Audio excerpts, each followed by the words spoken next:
नमस्कार, मैं राहुल कुमार प्रभात। दोस्तों, हमारे देश में हर वर्ष नीट की परीक्षा होती है और हमारे देश के लाखों बच्चे नीट का एग्ज़ाम देते हैं और बहुत मेहनत करते हैं, दिन रात कठिन परिश्रम करके परीक्षा की तैयारी करते हैं और उसके बाद वो परीक्षा देते हैं ताकि उनका रिजल्ट बेहतर आए और अपने भविष्य में अच्छा कर सके और सुनहरा भविष्य उनका हो। लेकिन दोस्तों, इस बार जो हमारे देश में नीट का रिजल्ट आया, वो रिजल्ट 14 जून को आने वाला था, लेकिन वह रिजल्ट अचानक से 4 जून को पब्लिश कर दिया गया। तो यहाँ पर एक सवाल यह उठता है कि 4 जून को रिजल्ट क्यों दिया गया जब 14 जून को आना था। दूसरा सवाल यहाँ पर यह उठता है कि नीट का एग्ज़ाम जो NTA लेती है, नेशनल टेस्टिंग एजेंसी, उसमें क्या है कि इस एजेंसी को कहीं ना कहीं एक जांच करने का विषय है, जांच करना चाहिए। जो कि यह मुद्दा ध्रुव राठी भी उठाएं और फिजिक्स बल्ला से भी यह सवाल आया है कि एक इसमें मुख्य सवाल था कि एक बच्चे का जब OMR शीट चेक किया गया था फिजिक्स बल्ला के द्वारा, तो उसमें उस बच्चे को 368 मार्क्स थे, 368 मार्क्स टोटल कैलकुलेशन करने के बाद। बट जब उसका रिजल्ट पब्लिश हुआ तो उस बच्चे को 453 मार्क्स रिजल्ट में था। तो सवाल यहाँ पर यह है कि 85 मार्क्स कैसे ज़्यादा आया। यह एक जांच का विषय है बच्चों। इसके बाद हम सभी जानते हैं कि नीट का जो रिजल्ट आया 2022 में, उसमें शायद 2 बच्चे थे 720 मार्क्स पाने वाले, और 2023 में जब आया था तो इसमें 3 या 4 बच्चे थे। लेकिन इस बार जब नीट का रिजल्ट आया है तो उसमें 67 स्टूडेंट्स को 720 मार्क्स आए।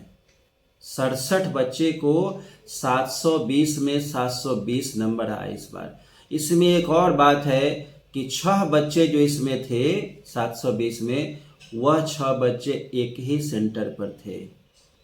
क्या यह जांच होना जरूरी है कि नहीं है? क्या सच है इसके पीछे? कहीं कुछ बड़ी गलती तो इसमें नहीं हो गई है एग्जामिनेशन सेंटर पर? मैं ये प्रमाणित नहीं कर रहा हूँ, मैं आरोप भी नहीं लगा रहा हूँ, मैं एक जांच का विषय बता रहा हूँ। इसकी जांच जरूर होनी चाहिए। इसके बाद एक और इसमें आया है नया चीज कि इस बार एक बच्चे को 719 नंबर आया है और एक बच्चे को 718 नंबर आया है नीट में, जबकि नीट का एग्जाम टोटल 720 मार्क्स का होता है, 720 नंबर का, और एक सही आंसर के लिए 4 नंबर दिए जाते हैं, एक गलत आंसर के लिए 1 नंबर काट लिए जाते हैं। तो मान लीजिए अगर कोई बच्चा एक क्वेश्चन गलत करेगा और पूरा सही बनाएगा तो उसका 716 नंबर होगा, एक कट जाएगा 715 होगा। तो टेक्निकल इश्यू इसमें है कि 718 19 नंबर कहाँ से आया। NTA का इसमें कहना है कि ये कुछ ग्रेस मार्क्स दिए गए हैं टाइम के लिए। तो NTA को ये भी ट्रांसपेरेंट कर देना चाहिए था कि कितने टाइम के लिए कितना मार्क्स दिया जाना चाहिए, या वो देते हैं। तो ये कुछ सवाल हैं जो इस बार नीट के बच्चों के लिए जरूरी है जानना कि रिजल्ट क्यों पहले पब्लिश हुआ। कहीं इसके पीछे कोई बड़ा वजह तो नहीं है कि बच्चे यदि कोई आवाज उठाएंगे तो हमारे देश का जो सबसे बड़ा लोकसभा का चुनाव हुआ उस दिन यह रिजल्ट दिया गया, तो उस रिजल्ट के सामने जो ये बच्चों की आवाज नीट वाली उठेगी, यह दब जाएगी। तो कहीं ना कहीं कुछ संदेह के घेरे में है।